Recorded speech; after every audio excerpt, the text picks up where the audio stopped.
Siguro kaya yung mga magulang natin, ayaw tayo malingat sa paningin nila noon dahil inaabot ng buwan o taon bago ka nila makasama ngayon. Siguro kaya nung bata tayo, pinapatulog tayo sa hapon kasi kapag tumanda ka na, mamamalimos ka na ng tulog at pahinga.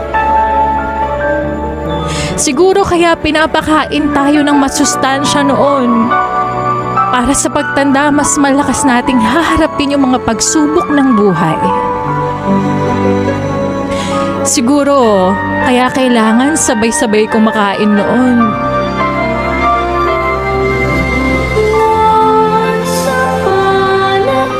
Kasi darating pala yung araw na mag-isa ka na lang kakain ngayon.